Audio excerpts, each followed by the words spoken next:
فاذكروني أذكركم واشكروا لي ولا تكفرون يا أيها الذين آمنوا استعينوا بالصبر والصلاة إن الله مع الصابرين.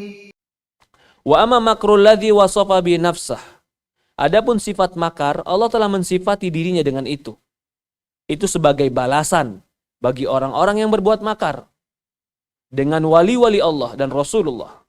Maka Allah membalasnya makar mereka dengan makar yang semisalnya. Allah bimakri hasan. Allah membalas makar kejelekan mereka dengan makar yang lebih baik. Bahkan fayakunu makar minhum akbah syai' wa minhu ahsanu syai' li'annahu adlun mujazah. Allah akan membalas sesuai dengan keadilan dan kebijaksanaan Allah. Begitu pula orang yang membuat kebohongan, berpura-pura bertipu daya, maka dia akan dibalas sesuai dengan tipu dayanya.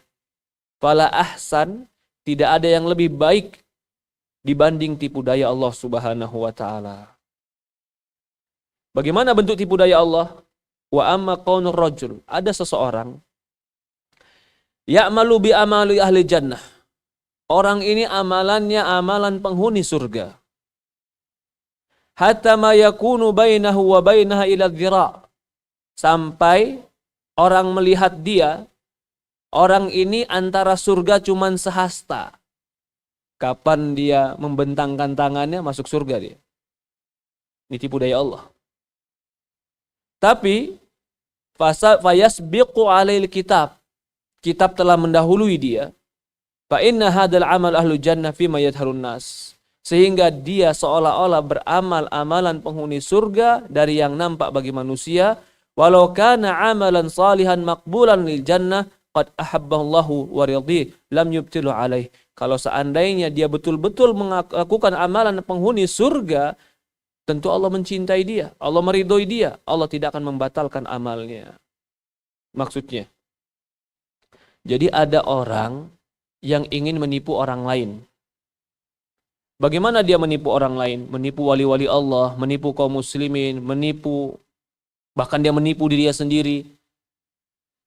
Dia lakukan amal, seolah-olah dia amalnya amal soleh. Dia berlaku baik, seolah-olah dia orang baik. Terus sampai orang-orang mengenal dia sebagai orang baik. Sampai orang-orang memuji dia. Ini orang soleh nih. Ini orang baik nih. Ini orang kalau meninggal kayaknya masuk surga nih. Sampai orang menilai dia seperti itu. Padahal dia di dalam hati dia pura-pura saja di depan manusia. Berarti dia telah menipu. Siapa yang dia tipu? Yang dia tipu manusia. Yang dia tipu dirinya sendiri. Apakah Allah tahu tipu daya dia? Allah tahu. Lalu kenapa Allah biarkan awalnya? Itulah cara Allah menipu dia. Sampai apapun yang dia mau dia dapatkan. Tapi ketika akhir hayatnya, Allah balik hatinya. Bagaimana Allah balik hatinya? Tiba-tiba ketika dia ingin wafat, dia lakukan amalan penghuni neraka. Sampai akhirnya masuklah dia neraka. Pernah Pak, saya ketemu orang ini. Ya subhanallah. Tapi mudah-mudahan Allah ampuni dia, Allah angkat derajatnya, Allah gugurkan dosa-dosanya. Tapi ini kenyataan. Dia pengajar Al-Quran. Buka TPQ.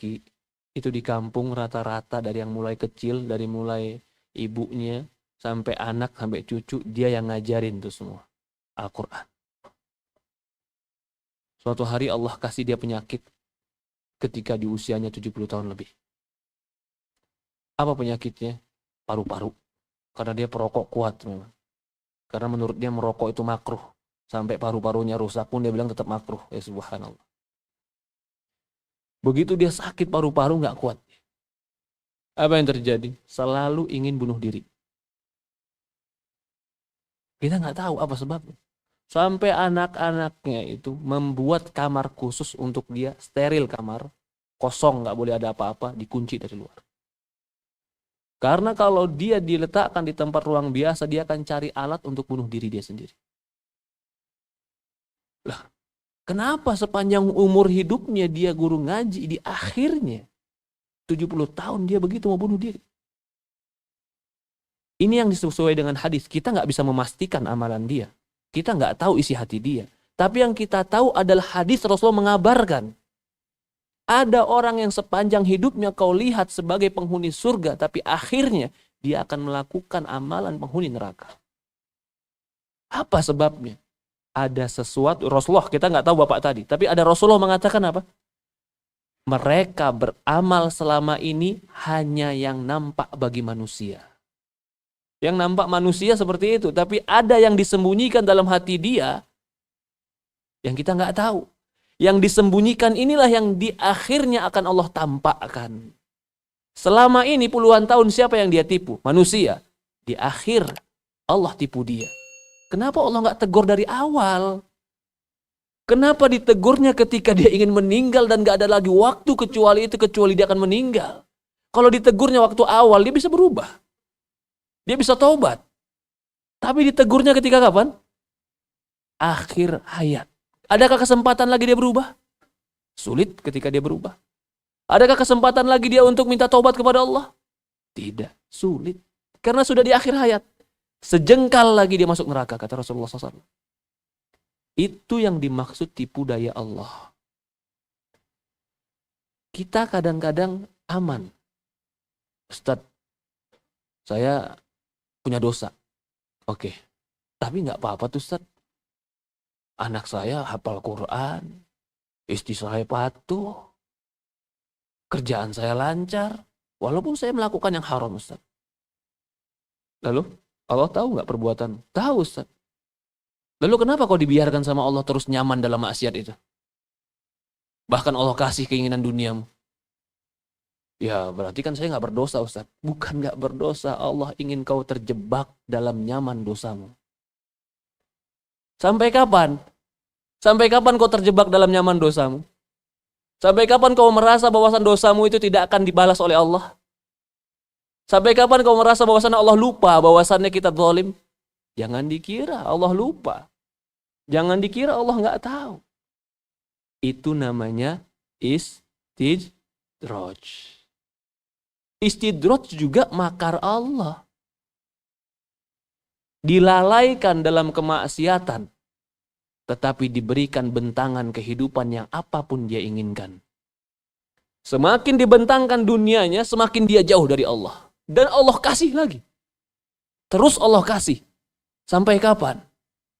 Sampai akhirnya di hujung ayatnya Allah cabut dia dalam keadaan tidak pernah merasa berdosa dan tidak pernah bertobat kepada Allah. Inilah yang Allah berikan kepada Firaun. Inilah yang Allah berikan kepada Qarun. Inilah yang Allah berikan kepada Namrud. Allah berikan kepada Abu Lahab. Apa yang Allah tidak berikan kepada Abu Lahab, Pak? Abu Lahab itu dikatakan lahab karena bercahaya dan bersinar. Sebagian mengatakan seperti itu. Maksudnya bercahaya dan bersinar bagaimana?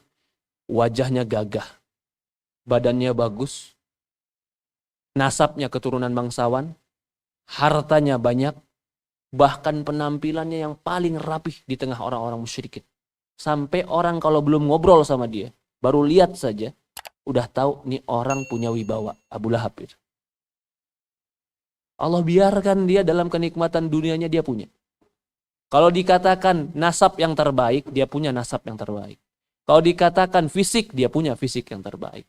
Kalau dikatakan harta, dia punya harta yang dia bisa membeli apa yang dia mau di Mekah. Kalau dikatakan keluarga, dia punya anak-anak.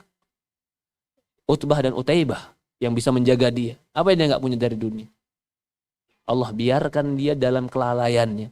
Sampai ketemu Allah, Allah mengatakan tabbat yada abi lahabi wa tab. Jadi ada yang namanya tipu daya Allah dilalaikan dan dinyamankan dalam keadaan berdosa. Itu makar Allah namanya. Maka dalam hadis kata Rasulullah mengatakan, "Walam yabqa bainahu wa baina illa dhira." Tidak tersisa bagi dia dan surga kecuali satu hasta. Satu hasta 50 cm mungkin. Seolah-olah tinggal masuk surga saja. Sebagian orang melihat hadis ini salah paham. Nih kita baca hadisnya yang lebih komplit ya. Ada orang beramal amalan ahlus surga. Sampai antara dia dan surga satu jengkal, satu hasta. Lalu kitab mendahului dia. Dia beramal amalan penghuni neraka, maka masuk neraka. Ada orang yang memahami hadis ini, kalau gitu buat apa beramal? Ada orang yang beramal sepanjang hidup, ya kalau memang sudah dituliskan di kitab masuk neraka, akhir hayatnya masuk neraka. Ya kalau gitu buat apa beramal? Ini pemahaman yang salah. Apa kaitannya dengan hubungan kita pembahasan kemarin? Pembahasan kita kemarin adalah manusia antara paksaan dan pilihan. Kalau ini mereka berarti mengatakan manusia itu dipaksa masuk neraka. Kita katakan enggak, kamu enggak dipaksa masuk neraka. Lalu dia bertanya lagi, kenapa kok ada orang yang beramal penghuni surga sepanjang hidup, di akhirnya kalau sudah tertulis penghuni neraka masuk neraka? Kenapa itu bisa terjadi? Karena ada tipu daya di dalamnya. Lah apa tipu dayanya? Ketika dia tidak beramal karena Allah, dan dia menampakkan di mata manusia dia beramal karena Allah. Tipu daya gitu kan. Maka Allah tipu dia. Dengan apa? Allah biarkan dia terus dalam kenyamanannya. Akhirnya di ujung hayatnya Allah matikan dia. Tunjukkan apa yang terjadi di dalam hatinya. Jadi akhir hayat menunjukkan apa yang ada di dalam hati. Ada orang yang nampaknya mungkin bukan orang soleh. Nampaknya mungkin orang biasa, bukan orang soleh, tapi begitu meninggal ternyata sujud depan Ka'bah. Ada orang seperti itu, diceritakan Pak. Suatu hari ada orang tiba-tiba meninggal depan Ka'bah dalam keadaan sujud. Dia nggak berpakaian seperti pakaian syekh, pakai sorban, pakai jubah, enggak. Pakaiannya biasa. Lalu orang bertanya-tanya, ini siapa nih yang meninggal? Dibawa pulang ke rumahnya. Begitu dibawa pulang ke rumahnya, orang tuanya katanya anaknya meninggal. Lagi sujud depan Ka'bah. Selama ini orang nggak tahu kalau dia itu apa amalannya. Ternyata selang dia beberapa meninggal, 2 bulan kemudian datang seorang perempuan bersama anak kecil. Tanya, bapak ini kemana?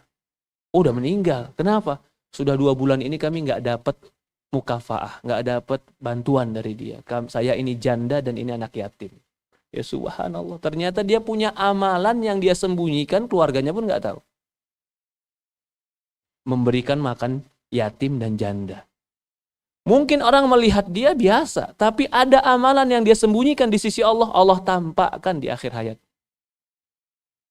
Maka manusia itu yang paling penting. Bukan berarti amalan fisik tidak penting. Amalan fisik penting.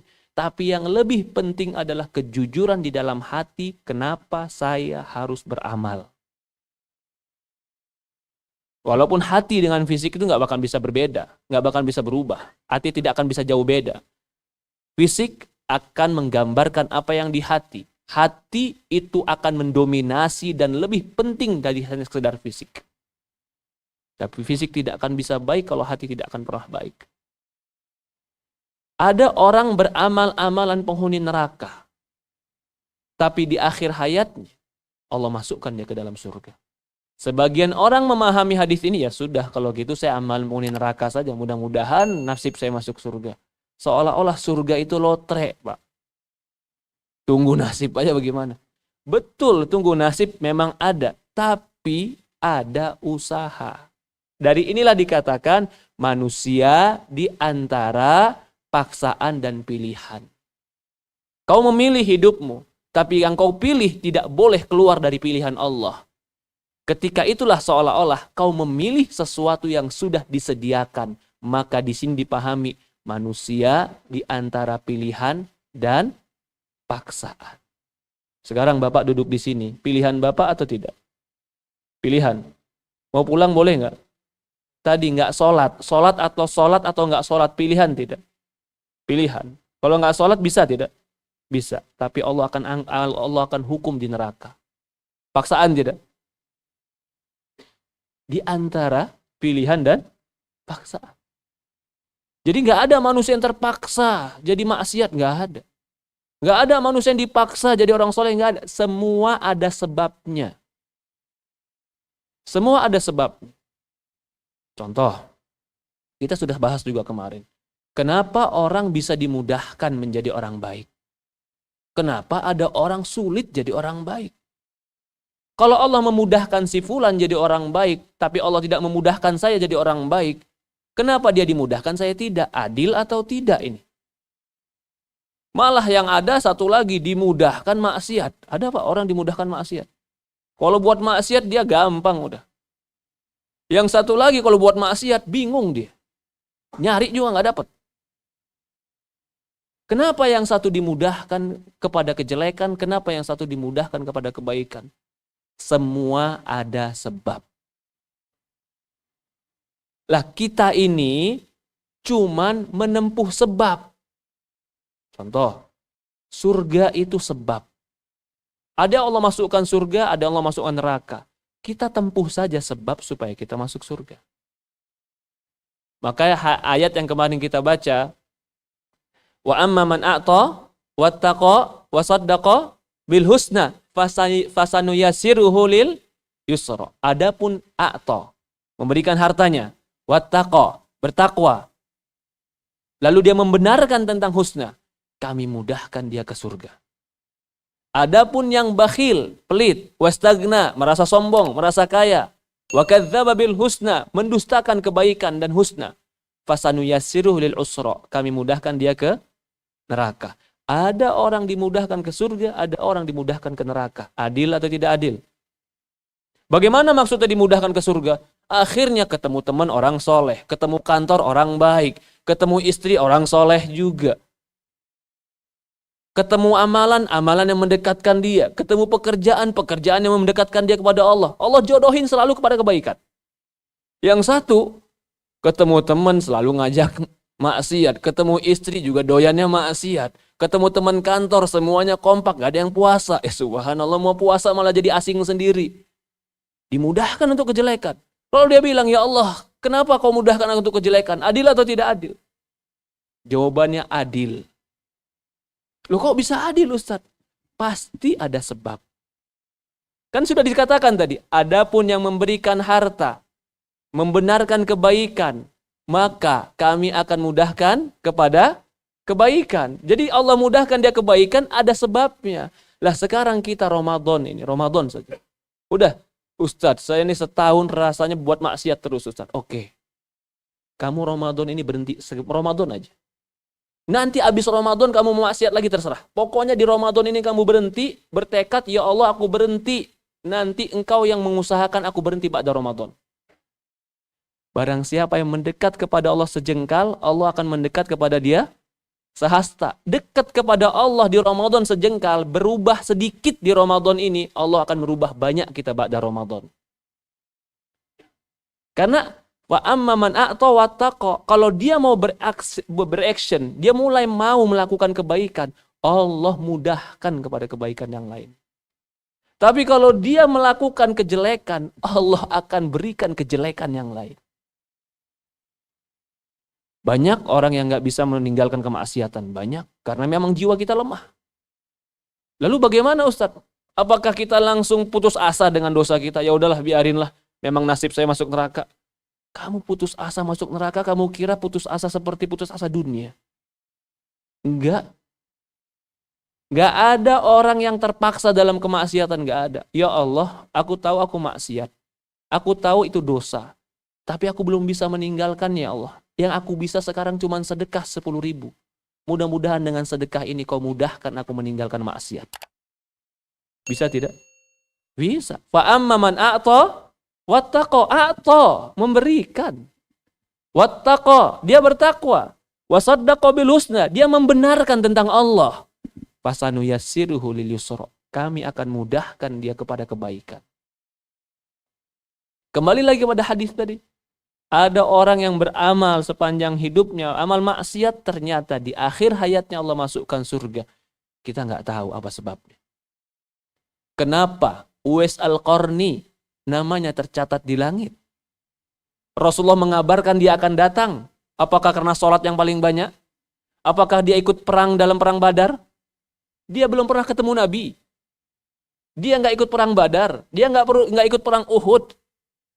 Tapi nama dia ditulis di langit dan Rasulullah mengatakan kalau kau nanti hidup akan ketemu orang yang namanya Uwais Al-Qarni, minta doa kepada dia karena doa dia mustajab. Ternyata satu amalan dia, bakti sama ibunya. Kita semua punya potensi beramal. Jangan cari amal yang susah dulu. Cari amal yang mampu kau lakukan. Jadikanlah itu potensi supaya Allah mengampuni dan merahmati kita. Seolah-olah orang kalau nggak bertobat, kalau nggak sholat malam, Ustaz. Jadi kamu selama nggak bisa sholat malam, kamu nggak tobat-tobat. Tidak, lakukan apa yang mampu kau lakukan. Yang paling dekat yang mampu kau lakukan kebaikan apa? Yang paling dekat ya bakti sama orang tua, Ustaz. Udah bakti sama orang tua. Bakti sama orang tua karena Allah dan niatkan, ya Allah, aku bakti sama orang tua aku ini, mudahkan aku menjadi orang baik. Allah akan balikkan keadaan, Allah akan mudahkan menjadi orang baik. Ada yang mungkin bisanya sedekah. Sedekah silahkan. Ada yang mungkin bisanya akhlak baik. Ini penting. Dikira akhlak baik itu cuma sekedar etika. Bukan. Akhlak baik, ramah, menghargai, senyum sapa. Dalam Islam itu amal dan ibadah. Ya Allah, aku belum baik sholatku. Kadang-kadang rajin, kadang-kadang males. Tapi aku bisa berbaik sama manusia dan sopan dan aku bisa melayani manusia dengan baik. Ya Allah, karena baiknya ini, mudahkanlah aku baik ibadah. Bisa jadi. Karena Rasulullah mengatakan, ma'athqal mizan mu'min yaumul qiyamah min husnul khuluq. Tidak ada yang paling berat di timbangan orang mukmin nanti di hari kiamat sebagaimana baiknya akhlak. Tapi baik akhlak yang didasarkan karena Allah. Jadi intinya, ada satu dosa yang disembunyikan, bisa jadi itu sebab Allah biarkan dalam dosa tadi, akhirnya di akhir hayat, Allah tutup dengan maksiat. Tapi bisa jadi ada sebuah amalan yang kita anggap kecil, tapi amalan ini kita betul-betul fokus karena Allah dan ridho, rela, murni karena Allah, Allah mudahkan kita untuk kebaikan. Kalau ada sebuah dosa yang kita lakukan, jangan pernah mencari label halal untuk dosa itu. Kita walaupun melakukan dosa, katakan ya Allah aku tahu ini salah. Aku akui ini salah. Dan aku belum bisa meninggalkan dosa ini ya Allah. Mudahkan aku meninggalkan dosa ini. Itu lebih berharga, itu lebih mulia, itu lebih baik di sisi Allah dibanding orang mencari penghalalan terhadap dosanya. Dia tahu dia dosa, dia tahu dia salah. Karena dia nggak bisa menghindar dari dosanya dan terus jatuh dalam dosanya, akhirnya dia cari ustadz yang menghalalkan dosa dia. Kalau kata ustadz yang nggak halal, dia cari ustadz pokoknya yang paling halal. Kalau kata ustadznya boleh, ini baru ustadz bagus nih dia bilang. Mencari legalitas yang haram, nggak boleh. Maka itu ada seorang perempuan pelacur, ya Allah, perempuan pelacur, dosanya semana itu? Ngasih minum anjing, dimasukkan surga sama Allah. Seberapa besar sih pahala, seberapa besar sih beratnya memberikan minuman anjing? Anjing yang meliharanya belum tentu pahala, yang jilatannya menjadi najis, yang dagingnya nggak halal, dikasih minum sama dia. Masuk surga dia. Padahal dia penzina. Lah kita berarti punya kesempatan. Apakah kita penzina sebagaimana pelacur? Tidak. Apakah kita nggak bisa memberikan makan walaupun hanya sekedar seperti meminumkan anjing? Bisa. Berarti kesempatan kita untuk diampuni oleh Allah banyak. Asalkan jujur pengen berubah. Asalkan jujur ya Allah aku pengen berubah. Allah akan ubah. Allah akan berikan kebaikan. Allah akan tolong dalam kebaikan. Tapi kalau dia tidak jujur, berarti dia membuat tipu daya. Seolah-olah baik. Seolah-olah dia membawa nama agama yang nasallallahu salam wal afiyah. Padahal dia sedang memanfaatkan agama untuk dunianya. Nasallallahu salam wal afiyah. Akhir hayatnya Allah akan buka. Kau selama ini bukan karena Allah. Kau selama ini bukan ibadah. Kau selama ini cuma supaya dipuji. Kau selama ini supaya disanjung. Kau selama ini supaya dikatakan bacaanmu bagus. Kau selama ini supaya dikatakan kau dermawan. Kau telah dapatkan pujian itu hari ini. Lalu Allah bongkar. Itu namanya makar Allah. Jangan bikin makar kepada Allah. Allah akan balas makarnya dengan cara yang lebih bahaya. Teman-teman yang dimuliakan dan dirahmati Allah Subhanahu wa taala, afa aminu makrallah fala ya'manu makrallah illa qaumul khasirun. Di dalam surat Al-A'raf ayat 99. Apakah mereka merasa aman dari tipu daya Allah, dan tidak ada orang yang merasa aman dari tipu daya Allah kecuali orang yang merugi.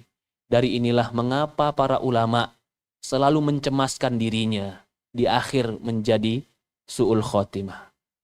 Maka dari sinilah mengapa Abu Bakar As-Siddiq, Umar bin Khattab, selalu Umar bin Khattab mencari Uwais Al-Qarni. Ya Uwais, doakan kepada Allah agar Allah mengampuni aku. Karena dia khawatir dengan dirinya terhadap makar Allah, tipu daya Allah Subhanahu wa taala. Allahu a'lam, ini yang kita bahas, dan ini yang dimaksud dengan tipu daya yang mengerikan. Tipu daya yang tanpa disadari, seolah-olah kita dalam keadaan baik, padahal sedang diulur dan dibiarkan masuk ke dalam api neraka Allah Subhanahu wa taala. Dan itu tipu daya yang paling mengerikan. Afa aminu makrallah fala ya'manu makrallah illa qaumul khasirun. Apakah mereka merasa aman dari tipu daya Allah, dan tidaklah mereka yang merasa aman dari tipu daya Allah kecuali orang-orang yang merugi.